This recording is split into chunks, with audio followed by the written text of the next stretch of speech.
patokannya manakala bukan berarti tidak boleh terjun seperti itu. Namun kalau yang lebih tulus kelihatannya seperti Sri Sultan Hamengkubuwono yang ke-9.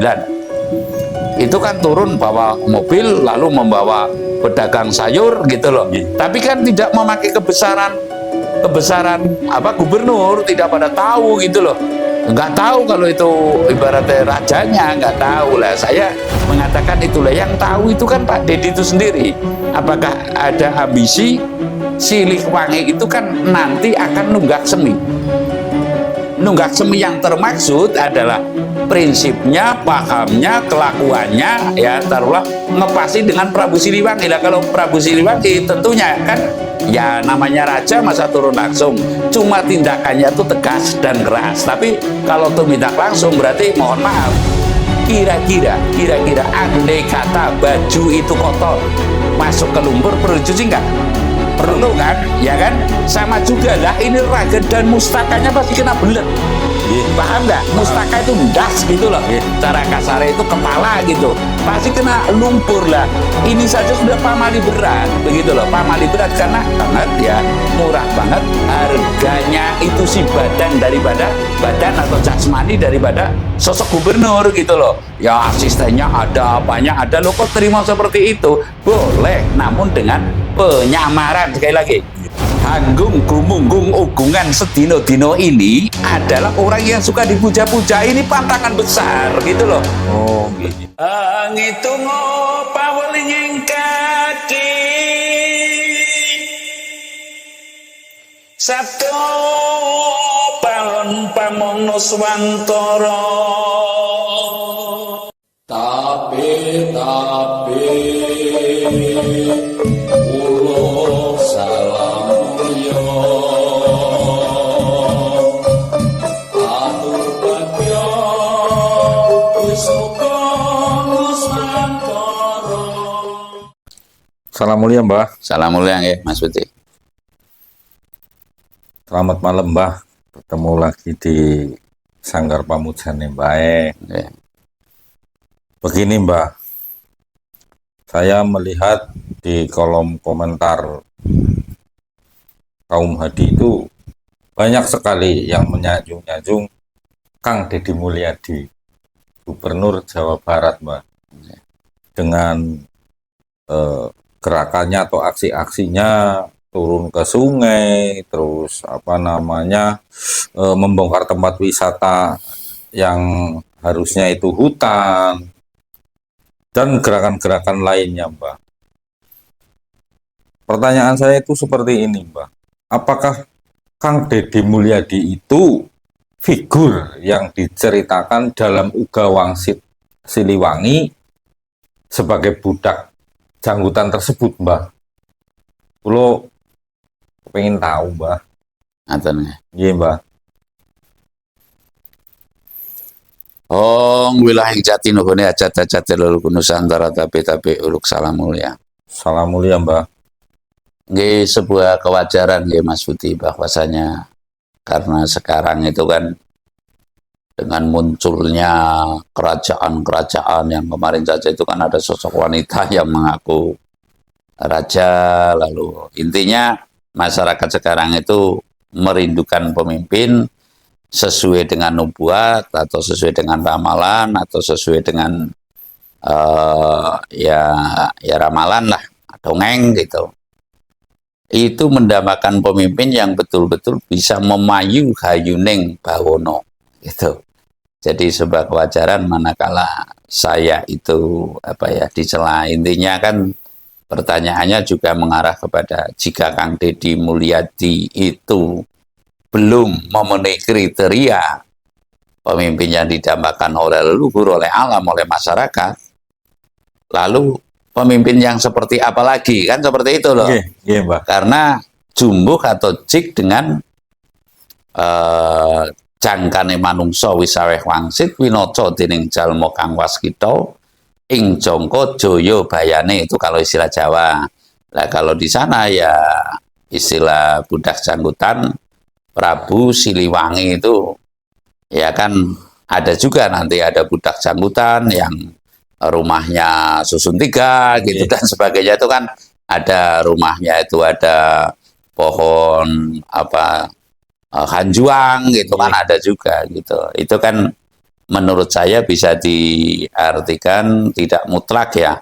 Pohon hanjuang, kalau ada yang mengatakan pohon andong, ada yang mengatakan itu hanjuang itu kembang wijaya kusuma, itu kan ada juga ya, monggo lah, terserah sesuai dengan tafsirnya masing-masing. Namun menurut saya itu masih perlu pemikiran, sebab bahasa dulu itu bahasa yang penuh makna ya. Tidak harus kita itu menelan mentah ya, umpamanya itu loh, goleti Gusti Allah kok merat atau bepergian kemana-mana, Gusti Allah itu di desa Karangsemanding umpamanya begitu loh. Lah desa Karangsemanding kalau dicari kan susah lah, padahal ya di sekitar kita ini Sumanding, tidak jauh pada diri kita, dan itu jik atau jumbo dengan ayat suci yang mengatakan Tuhan atau Allah itu sangat dekat, lebih dekat daripada urat nadi. Itu kan ngepasi bahwasanya itu desa Karangsemanding lah. Saya kemarin tuh kalau nggak keliru mengatakan bahwasanya intinya yang tahu Deddy Mulyadi itu adalah Deddy Mulyadi itu sendiri, begitu loh. Nah, kan jelas di situ. Apakah itu pencitraan, ataukah itu ketulusan murni, ataukah itu apa gitu loh. Cuma saya mengatakan bahwasanya Jawa itu banyak pewalernya. Nah, pewaler itu ya uger-uger atau paugeran atau patokannya gitu loh. Patokannya manakala bukan berarti tidak boleh terjun seperti itu. Namun kalau yang lebih tulus kelihatannya seperti Sri Sultan Hamengkubuwono yang ke-9. Itu kan turun bawa mobil lalu membawa pedagang sayur gitu loh. Tapi kan tidak memakai kebesaran apa gubernur, tidak pada tahu gitu loh. Nggak tahu kalau itu ibaratnya rajanya, nggak tahu lah. Saya mengatakan itulah yang tahu itu kan Pak Deddy itu sendiri.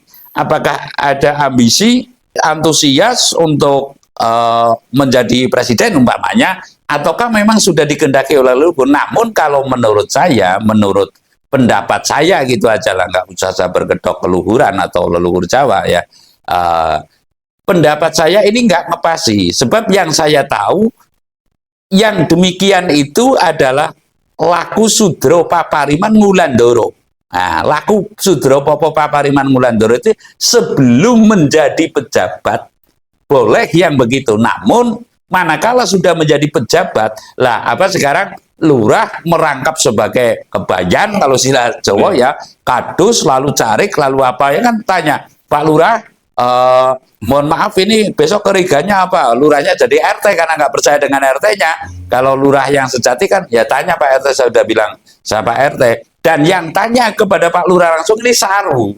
Saru itu ya sembrono begitu loh. Masa lurah ditanya itu? Ya tanyanya kepada Pak RT, sudah ada dawuh dari Pak Lurah atau belum gitu loh. Maksudnya yang saya maksud kalau Pak Deddy Mulyadi ini menjabat kok langsung turun seperti itu, berarti Pak Deddy mohon maaf, ini sudah ada dawuh tukang sampah tuh, saya nanti terjun, ya saya tukang sampahnya kan begitu. Lah ini kan nggak lucu begitu loh. Jadi apa? Menurut saya ini adalah melanggar walering batin, bukan lahir. Nah kalau secara lahir beliau pragmatnya luar biasa. Ya contoh lah, ketika Pak Jokowi menjabat dulu kan, atau akan kelihatannya kalau dulu kan baju kotak-kotak itu ya.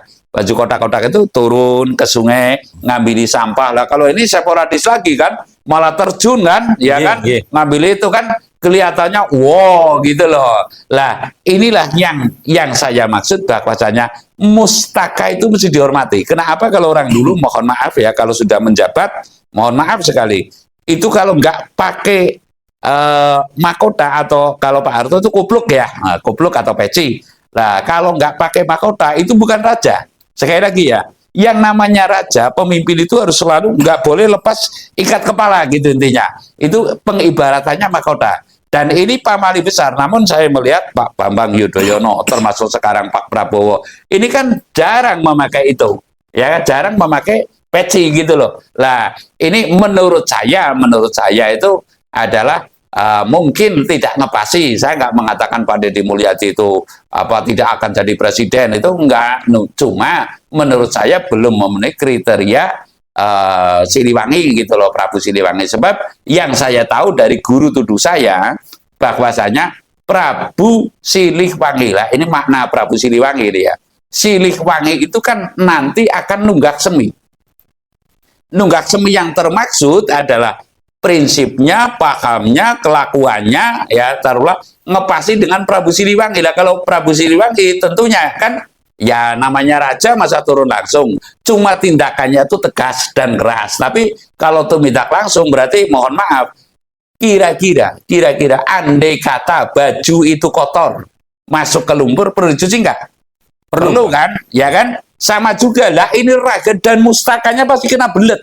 Yeah. Paham nggak? Mustaka itu das gitu loh. Yeah. Cara kasarnya itu kepala gitu. Pasti kena lumpur lah. Ini saja sudah pamali berat, begitu loh. Pamali berat karena ini kan ada dat suci, kewahyuan itu, sukma itu. Makanya setiap orang itu ada uyang-uyangnya, gitu loh. Uyang-uyang, ya uyang-uyang gitu loh. Ya di sini melingkar itu adalah keluar masuknya sukma. Keluar masuknya wahyu juga, karena wahyu itu berbarengan dengan sukmala. Ini yang menyebabkan saya mengatakan tidak ngepasi dengan wawaler, karena wawaler ini adalah kesucian. Lah kalau bajunya langsung tercuci, lah murah banget gitu loh yang saya maksud. Rumah murah banget ya, murah banget. Harganya itu si badan daripada badan atau jasmani daripada sosok gubernur gitu loh. Ya asistennya ada, apanya ada, lo kok terima seperti itu? Boleh, namun dengan penyamaran. Sekali lagi, boleh seperti itu, tapi dengan penyamaran. Jangan sudah dirobyang-robyang pakai torot gitu.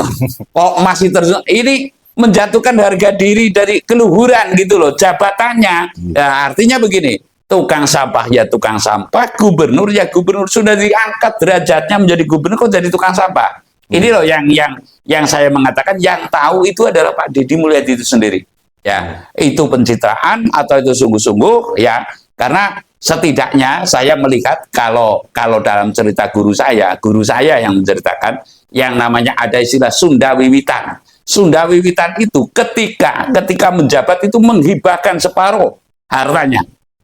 Ini kata guru saya loh ya, yang mengatakan itu Romo Sutopo, separuh jabatan, separuh hartanya untuk menopang, gitu loh. Lah, ini ada nggak yang seperti ini, gitu? Ini prinsip Sunda Wiwitan. Nah, Sunda Wiwitan yang sekarang memegang adalah suku Baduy. Suku Baduy nggak mau dong mengakui, karena mutlak, hidup ini semata-mata untuk dharmaning wajib lah. Saya bukan berarti saya menyinggung kepada yang penggemar atau pencipta atau pendukung daripada Pak Deddy Mulyadi, namun saya mengatakan yang hak walau pahit sekalipun, begitu loh, menyampaikan yang hak walau pahit sekalipun, sehingga jangan sampai ada keliru paham. Jadi makna Siliwangi itu adalah akan nunggak semi kalau istilah Jawa, ya nunggak semi ya ibaratnya mengkubono yang ke satu, mengkubono yang ini kan nama nunggak semi lah. Siliwangi pun ini maknanya adalah nunggak semi. Silih itu ya berganti wadah, taruhlah nanti muncul begitu loh. Lah kalau saya tidak ada, mohon maaf, belum pernah mendengar kalau Raja Brawijaya melakukan seperti itu. Mohon maaf, Pak Harto mau seperti itu? Enggak, karena apa? Ada wawalernya, Pak Karno nggak mau seperti itu. Kalau seperti itu ya nyamar begitu loh. Lah ini langsung dengan jabatan gubernur langsung terjun, berarti gubernurmu adalah tukang sampah begitu loh. Lah ini yang orailok atau pamali, saya rasa begitu Mas Budi. Iya Mbah, nuwun sewu Mbah.